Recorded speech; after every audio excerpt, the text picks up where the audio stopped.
सद हज़ारा शुक्र तेरा है मेरे परवरदिगार, सद हज़ारा शुक्र तेरा है मेरे परवरदिगार। लुत्फ़ तेरा बेकरानो, फज़्ल तेरा बेशुमार। शुक्र नेमत नेमत का अफ़ज़ु कुनार, कुफ्र नेमत अज़ कफ़त बेरुकुनार। शुक्र नेमत हाय जो चंद दक नेमत हाय तू, उज़्र तक़सीरत मा चंदद तक़सीरत मा। এজন্য বাবাজিরা বেশি বেশি আল্লাহ পাকের শুকর আদায় করতে হবে। জোরে বলেন ঠিক কি ঠিক না? এক বড় বুজুর্গ আলেমে দ্বীন, বহুত বড় ইমাম, সিয়াসতের অন্যতম একটা কিতাব আবু দাউদ শরীফ।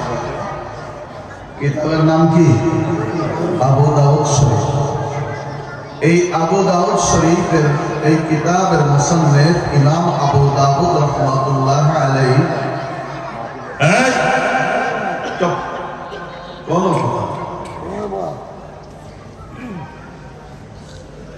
ইমাম আবু দাউদ রাহমাতুল্লাহ আলাইহি সমুদ্রের পার দিয়ে হাঁটতেছে। হঠাৎ ওনার কানের মধ্যে আওয়াজ ভেসে আসছে যে কেউ জানি হাসি দিয়েছে। আর হাসি দিলে কি করতে হয়? আলহামদুলিল্লাহ। এক একটা হাসির মাধ্যমে কয়েক হাজার জীবাণু আল্লাহর বান্দার ভিতর থেকে বের হয়ে আসে। এই জীবাণুগুলি আমার ভিতরে থাকলে ক্ষতি করবে, এগুলা বের হয়ে গেলে কি হয়? উপকার। এই জন্য জীবাণুগুলি আল্লাহ পাক হাসির মাধ্যমে বের করে দিয়েছে। যে আল্লাহ বের করে দিয়েছে সেই আল্লাহর প্রশংসা করা, এটা হলো একজন মুসলমানের কাজ। ঠিক না? এই জন্য হাসিগুলি কি বলতে হয়? আলহামদুলিল্লাহ, সকল প্রশংসা। আর এই আলহামদুলিল্লাহর আওয়াজ যদি কেউ শুনতে পায় তাহলে তার উপরে ওয়াজিব হয়ে যায় সে এই শুকরগুজার বান্দার জন্য দোয়া করা। কিভাবে দোয়া করবে?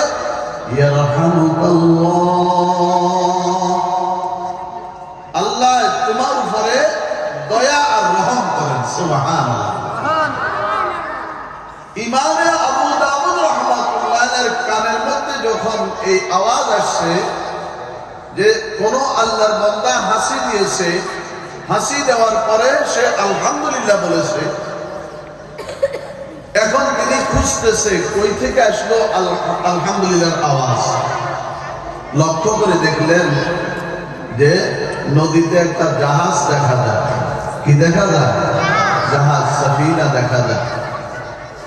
মনে মনে ভাবলেন যে ওই সাফিনার ভিতর থেকে কেউ হাসি দিয়েছে আর সে আলহামদুলিল্লাহ পড়েছে। না হয় আশেপাশে কাউকে দেখা যায় না। 4 পয়সার নৌকা ভাড়া নিছে। কয় পয়সা? এই 4 পয়সার নৌকা ভাড়া করে তিনি ওই জাহাজে গেলেন। জাহাজে যাইয়া খোঁজ নিলেন কে হাসি দিল, পাইয়া গেলেন।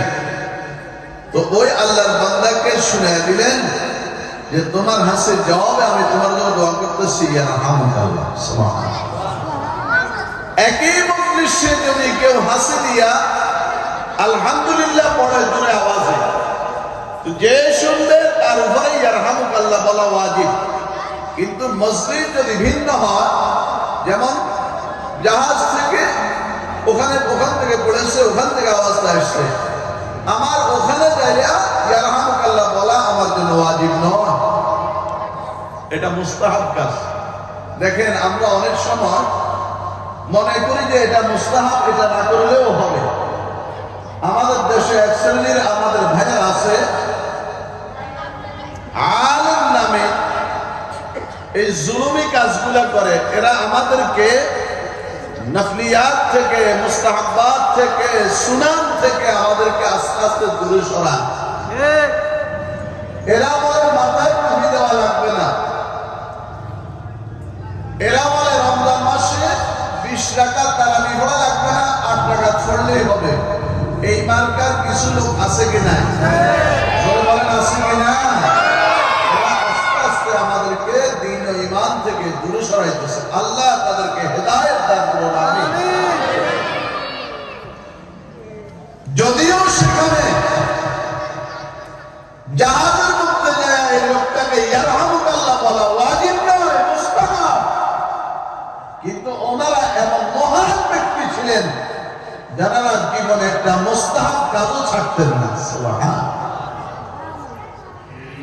তো সুন্নতেরই খবর থাকে না, কি মুস্তাহাব পড়ে।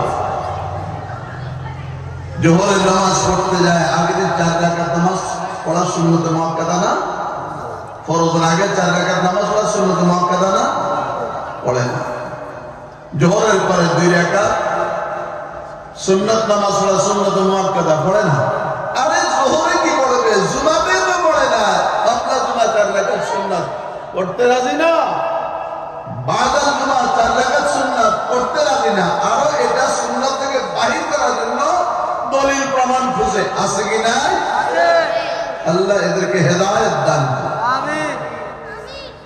যার থেকে মুস্তাহাব ছুটে যাবে, আস্তে আস্তে তার থেকে সুন্নতে জায়েদা ছুটে যাবে, সুন্নতে জায়েদা ছুটে যাবে, তার থেকে সুন্নতে মুআক্কাদা ছুটে যাবে, সুন্নতে মুআক্কাদা যার থেকে ছুটবে তার থেকে অটোমেটিক ওয়াজিব ছুটে যাবে, আর ওয়াজিব যার থেকে ছুটে যাবে আস্তে আস্তে তার থেকে ফরজও ছুটে যাবে।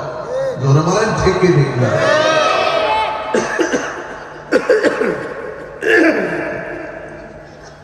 এই জন্য কোনো কিছুকে আমরা মুস্তাহাব বলে ছেড়ে দেব না। রাজি আছেন ইনশাআল্লাহ? চেষ্টা করবো মাঝে মাঝেই মাগরিবের সুন্নতের পরে 2 রাকাত আওয়াবিনের নামাজ পড়ার জন্য। কিসের নামাজ? 12 বছরের ইবাদতের সওয়াব। সুবহানাল্লাহ। শাবান মাস চলছে, আজকে 3 তারিখ শেষ হয়েছে, 4 তারিখের রাত্র আজকে শুরু হয়েছে। আল্লাহ পাক রাসূল অন্য মাসের চাইতে শাবান মাসে আমল বাড়ায়া দিতেন, অন্য মাসের চাইতে শাবান মাসে রোজা বেশি রাখতেন। বলে রাসূলের তো অনেক গুনাহ ছিল, এজন্য উনি করছেন মনে হয় নাকি? আস্তাগফিরুল্লাহ। রাসূলের জীবনে কোনো গুনাহই ছিল না। সুবহানাল্লাহ। গফারাল্লাহু লাকা মা তাকাদ্দামা মিন যামবিকা ওয়া মা তাআখার। অগ্রিম ঘোষণা দিয়েছে পয়গম্বর, আপনার জিন্দেগিতে গুনাহ নাই, এরপরেও সেভে গুনাহ যেগুলা সেগুলাকে অগ্রিম ক্ষমা করে দিলাম। সুবহানাল্লাহ। সেই রাসূল নবী সাল্লাল্লাহু আলাইহি ওয়াসাল্লাম সারা রাত জেগে জেগে নামাজ আদায় করতেন। হাত্তা ওয়ারিমাত কাদামা। সাহাবায়ে কেরাম বলেন আল্লাহ পাক রাসূলের পাও মুবারক ফুলে যেত। আম্মা জান অথবা অন্য কোন সাহাবী বললেন, ইয়া রাসূলুল্লাহ, আল্লাহ পাক তো আপনার জন্য এই ঘোষণা দিয়েই দিয়েছে, আপনার সওয়াব মা, এরপরও কেন এত কষ্ট করেন না? রাসূল আরবি বলেন, আফালা আকুনা আবদান শাকুরা। আমার আল্লাহ দয়া মায়া করে আমার সব কিছু ক্ষমা করে দিয়েছে। যে আল্লাহ দয়া মায়া করে ক্ষমা করে দেয়, আমি কি সেই আল্লাহর শুকরিয়া আদায় করব না? সদহাদারা শুকর তেরা है मेरे परवरदिगार, सदहादारा शुक्र तेरा ऐ मेरे परवरदिगार, लुत्फ तेरा बेकरानो फज़ल तेरा बेशुमार।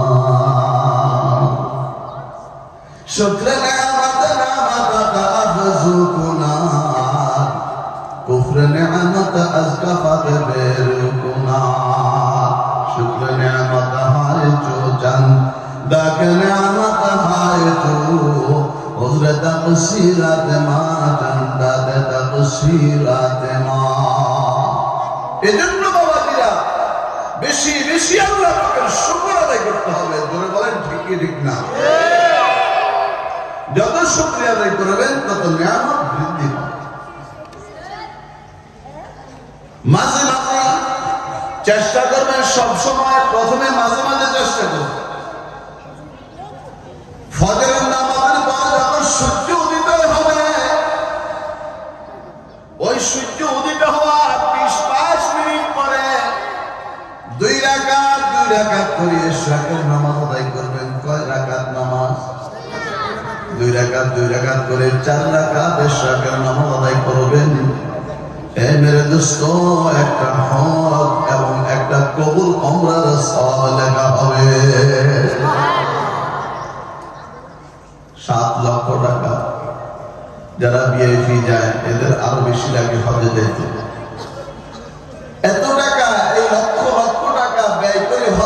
আসছে, বুকে হাত দিয়ে বলতে পারবে যে আমার হজটা কবুল হয়েছে?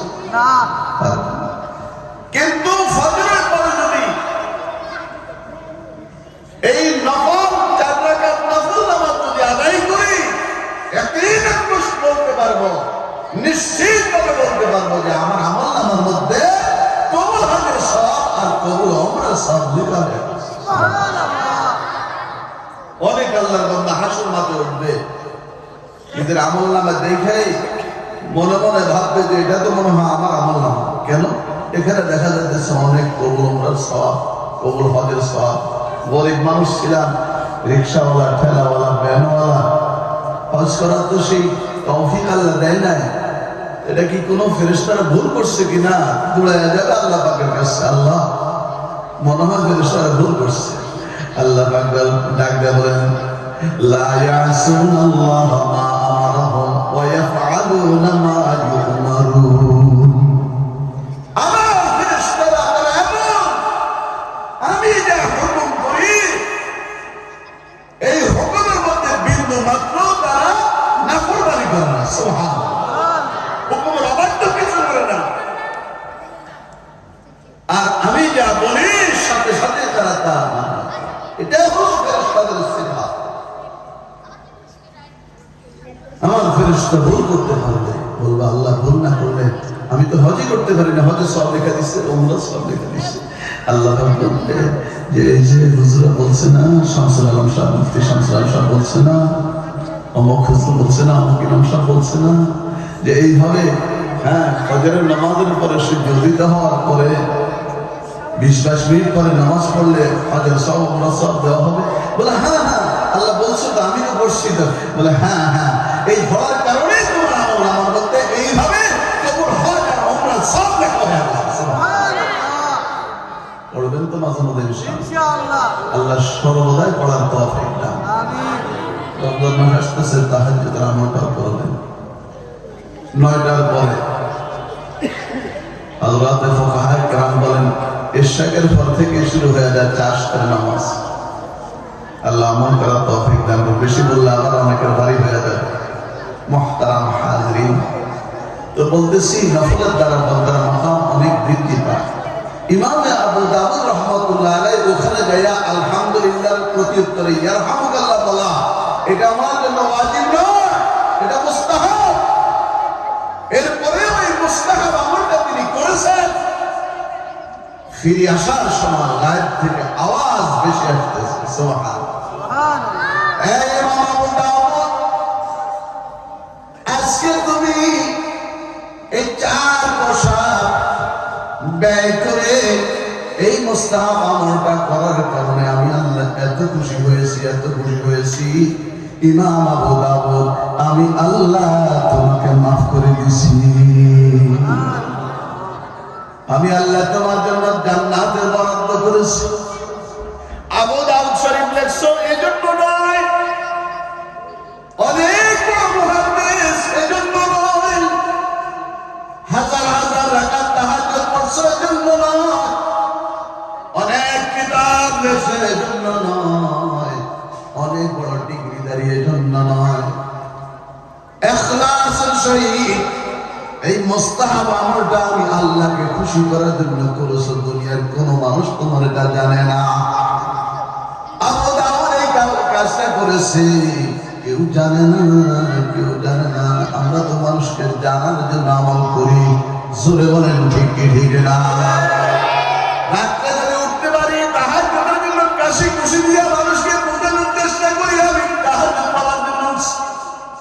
না না বাবা, হাতে ধরে পায়ে ধরে জীবন বলতে এমন আমলগুলো করেছো যেগুলো মানুষের দেখার জন্য, জানার জন্য করেছো।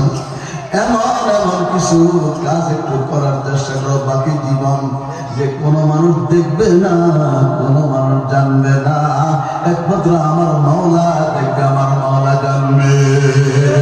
জোরে বলেন ঠিক ঠিক না?